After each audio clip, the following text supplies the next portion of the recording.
At 3:10 a.m. on September 21, 2025, a Ukrainian Baykar TB2 reconnaissance drone successfully locked onto a distinct deep origin signal far within enemy territory. The drone's sensors detected a dual heat signature, sharp and clear. The AI targeting suite automatically flagged the contact. Two Russian Mi-8M helicopters, each valued at approximately $16 million, had just landed at a military airbase on the Crimean Peninsula. Inside the underground UAV operations room in Zaporizhia, the sensor crew fell into near silence. Tension mounted. Someone whispered, "Opportunity." A single precise strike held the potential to cripple the entire local supply chain, not just take out two helicopters. The Mi-8 South had just finished a nearly 2-hour flight, transporting over 60 troops and their equipment away from the front line. Upon touchdown, they were immediately taken to the technical area for routine maintenance and refueling. On the ramp, the atmosphere was relaxed. Officers shed their flight suits and gloves, shared laughs, poured plastic cups of vodka, and toasted a flawless sortie. They were unaware that this flight, which they considered routine, was the breadcrumb that would give Ukraine the base's precise coordinates. Like the sugar cube and the ant game, Ukraine needed just one sugar cube to lure the ant home, allowing them to incinerate the entire nest. Minutes after the two A-8S landed, at 3:20 a.m., screens at the GAR command center in Zaporizhia began to flash. Commercial infrared satellite imagery had captured the intense heat signature on the ramp, where the aircraft engines were still glowing hot. A Baykar TB2 reconnaissance UAV patrolling the area was instantly retasked. It descended, skimming the terrain at 1,650 feet, and slipped into the blind sector that the Nebo-U and Podlet K one could not cover. Its composite airframe gave it a radar return that resembled a small bird, rendering it nearly invisible on enemy scopes. The UAV's electro-optical and infrared sensors tracked the residual engine heat from the A-8S. Video relayed back to the UAV command in Zaporizhia revealed the full truth. This was more than a temporary parking strip. At least two Mi-8S were staged for redeployment, alongside two BE-12 maritime reconnaissance aircraft. Clustered behind them sat Nebo-U antennas capable of detecting low observable aircraft and tracking hundreds of targets simultaneously. Human intelligence reported hundreds of tons of fuel and ammunition stored in the hangars and yards, enough to sustain continuous air operations, prolong pressure on Ukrainian defenses, and keep supply lines open. Neutralizing this base would mean the enemy losing a critical node. A strategic blind spot would open up. Early warning capability would be degraded, the logistics chain would fracture, and air defense effectiveness would fall, opening pathways for follow-on Ukrainian strikes. The Ghost Special Task Unit acted immediately, escalating from surveillance to a 3-layered strike plan. A UA formation that had been covertly deployed for nearly 2 hours received the order to change course and enter the final corridor.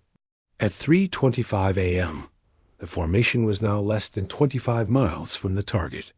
Leading the group were two UJ-22 airborne decoy UAVs, flying at 985 feet with a cruise speed of about 100 miles per hour. Unarmed, their sole purpose was to emit strong signals and jam the 2.4 GHz and 5.8 GHz bands.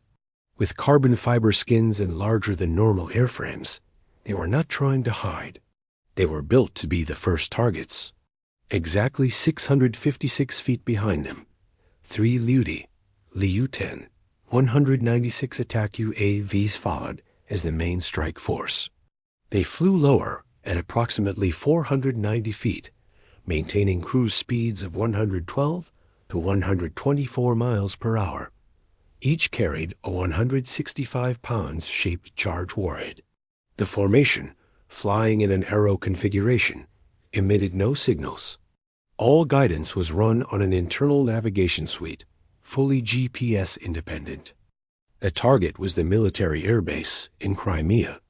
Coordinates had been confirmed less than 5 minutes earlier. Since launch, the formation had sent no control traffic on open bands. Every movement matched the rehearsal script precisely. At 3:27 a.m., the two UJ-22 decoys penetrated the first air defense recognition zone. A Podlet K-1 station over 12.5 miles from the airfield began to pick up anomalous contacts in the mid-altitude layer. Warning indicators started flashing. Radar operators intensified the scan frequency. The Nebo-U switched to active mode. High-frequency cones began sweeping in widening arcs. The UJ-22 signatures sharpened. On the Podlet K-1 control display, two unknown targets appeared repeatedly at 900 to 1,000 feet altitude, about 11.5 miles from the airfield, closing fast. The response code was unknown. The alert station's initial assessment: a loitering or reconnaissance kamikaze UAV preparing to strike. The local air defense commander immediately ordered Condition 1. The Nebo-U turned hard and switched to high-rate scanning. A Pantsir IS-1 battery on the airfield's eastern perimeter went live. 257 E-6 rounds were launched at once. Interception took 14 seconds. Two flashes lit the sky, followed by blooming fireballs. UAV wreckage impacted open ground less than 1,650 feet from the airfield fence. A duty officer in the command cabin reported clear. Both neutralized. Air defenses dropped to a temporary alert level. The Podlet reverted to routine patrol mode. The Nebo-U continued sweeping, but throttled back the scan frequency on the southeast axis. None of them knew the real phase of the operation had only just begun. At 3:30 a.m. and 42 seconds, as the Nebo-U swung its beam northwest, the three Lu-196s pressed deeper toward the base. The lead aircraft executed a shallow 10 break from the original axis. The two wing elements held formation and cut altitude to below 330 feet, skimming the low tree line on the base's southern edge. All three slipped into the gap that opened between radar sweeps while the air defense units recalibrated after the first volley. The maneuver was pre-calculated to route through the intersecting nulls of two sweep arcs, a razor-thin window created by fragmented side lobes. It was just wide enough to transit and exit before Russian radars could relock. This is radar evasion craftsmanship. It has enabled Ukrainian UAVs to reach Moscow, Kazan, and as far as Astrakhan on the Caspian shore. While the Pantsir crews were re-zeroing after the initial shots, the dagger tip had already pierced the outer defensive layer. The distance to the base fell below 10 miles. At their current cruise speeds, the formation would reach the target in under 5 minutes. From this point on, every flight control input exploited beam rotation timing and the Pantsir IS-1 reaction lag after engaging the decoys. 2 minutes later, the three UAVs entered the attack corridor together. Range coordinator confirmed. Ludi units have entered the attack corridor. Lock heading Crimea base Mi-8 cluster B-12s. Infrared on the control screens showed it clearly. 2 exposed Mi-8s parked, 2 B-12s at the hangar edge, and the uncamouflaged radar cluster. The airfield had not yet grasped that the true threat was at their feet, ground-hugging and locking 3 lethal nodes.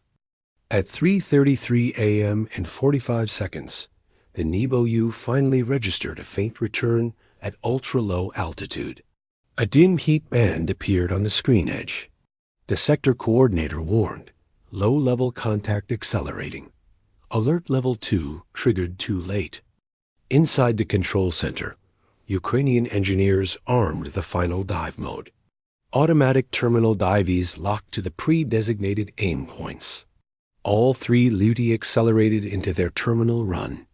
Their final sprint reached 145 to 155 miles per hour. With a fuselage length of about 5 feet, a wingspan of 7 feet, and a carbon composite frame to cut weight and radar cross-section. These UAVs are optimized for surprise strikes, where a single hit can trigger cascading destruction. 30 seconds later, Ludi-1 began a pull-up to 600 feet. Target: the Mi-8 cluster on the west ramp, still exposed. Ludi-2 peeled off the formation, banked 15 left, and locked onto the Nebo-U antenna. Thermal data showed the 45 FT antenna array rotating slowly with no intercept vector declared.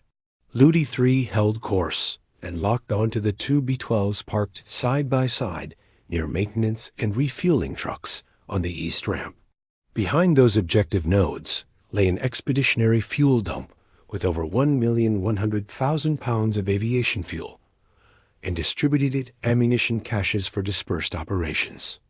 Countdown: 10, 9, 8, 7, 6, 5, 4, 3, 2, 1. Boom. The blast. The clock read 3:35 a.m. and 23 seconds. Ludi-1 approached on a 26 angle and slammed into the Mi-8 8AMT's engine bay while the helicopter was under maintenance. The impact flashed white, then detonated into a fireball over 330 feet high that instantly lit the entire base. The shaped charge blast and the Mi-8 secondary explosion cooked the surrounding fuel drums. Peak overpressure exceeded 50 pounds per square inch. The blast propagated into Mi-8 number 2, parked 15 feet away. Both Mi-8s were shredded. Fuselage sections ripped apart. Rotor blades flew more than 230 feet, landing on an adjacent hangar roof. A refuel truck was hurled away. Fires spread violently. 0.8 seconds later, Ludi-3 struck the right-hand B-12. The B-12's airframe tore open, and debris punctured the auxiliary fuel bunker. The second B-12 ignited in the ensuing chain explosion. Flames leapt from wing to fuselage and into the maintenance bay. At 3:35 a.m. and 27 seconds, Ludi-2, with surgical precision, drove straight into the Nebo-U main antenna array. A dry, violent detonation ripped the night apart. Russia's eye was neutralized. The radar collapsed into a burning heap of twisted metal. The concussion echoed across a radius greater than 12.5 miles. Locals later described thinking an earthquake struck. Warehouse windows within 1,970 feet shattered. The ramp became a torch. The covert airbase turned into an inferno. Commercial IR satellites showed a thermal bloom over 1,320 feet at the Crimea command site. At 3:36 a.m., Russia's UHF net sent its last message: base under attack, radar damaged, aircraft damaged, requesting immediate assistance. Then silence. In under 7 minutes, the strategic airbase in Crimea lost all defensive and air control capability and burned out. From the radar to the Mi-8 cluster, the entire west ramp was incinerated. Fires climbed high, and black smoke trailed for hundreds of meters. Blast pressure extended into warehouses nearly 1,970 feet away. Within 2 minutes of the impacts, at least 7 secondary detonations occurred: fuel burns, pool fires, serial detonations in the B-12 munitions bunkers, and a backup command vehicle destroyed by blast overpressure. At 4:15 a.m., commercial IR satellites logged a high-intensity hotspot in West Crimea with a luminous area exceeding 350 meters. Telegram clips from Jankoy residents circulated, showing large night fires, hot metal fragments raining on roofs, and military police sealing the scene. Maxar imagery on the morning of September 21st clearly showed the damage. 3 Mi-8s charred to frames. 1 B-12 mangled beyond recognition. The Nebo radar collapsed, its antenna broken and inert. The ramp was blackened across more than 984 feet. Debris, scorch marks, and smoke plumes were visible from orbit. Estimated damage exceeded $180 million. The base lost 100% of its helicopter lift, its primary early warning radar, expeditionary fuel stocks, and ammunition. Logistical operations halted. The strategic effect for Ukraine was decisive. This was not a generic staging strip. It was one of the few remaining expeditionary airfields in central Crimea. Russia used it to redeploy attack helicopters, operate B-12 maritime patrols, and run resupply flights to forward hubs in Kherson and Zhankoy, critical nodes in the operational logistics chain. With the base neutralized, Moscow must rework southern logistics. Cargo flights will reroute further away, transit times will increase, and detectability will rise. Zhankoy's air defense radar no longer has compensating coverage, creating a 90-kilometer blind sector to the west that Ukraine can exploit in follow-on operations. Ukraine forced Russian defenses to move, disperse, and reveal gaps. Each such response creates new targeting options for the GOR and Ukraine's UAV forces. Moscow's Ministry of Defense remained silent for hours. Telegram channels posted vague lines. A technical fire occurred in Crimea. Cause under investigation. ASINT analysts quickly verified coordinates with thermal imagery. The struck area was exposed in before and after mosaics. The once hidden base coordinates were now fully revealed. Operation Ghost was more than just a UAV strike. It was a preemptive punitive blow that shattered a key defensive node in Crimea. The removal of the Nebo-U erased early warning on the northwest axis of the peninsula. The Mi-8 lift cluster, used for troop redeployments and fast assault, was knocked out. B-12 maritime reconnaissance capability was degraded. Fuel and ammunition caches were destroyed, grounding Zhankoy air activity for 48 hours. Immediately after the strike, Russia was forced to seal off the base perimeter, deploy additional Podlet K-1 air defense assets, and suspend all low-level flight operations in the area. With 3 low-flying UAVs, Ukraine turned an invulnerable base into rubble. The message was clear in modern war. Timing and tactics can outweigh expensive kit.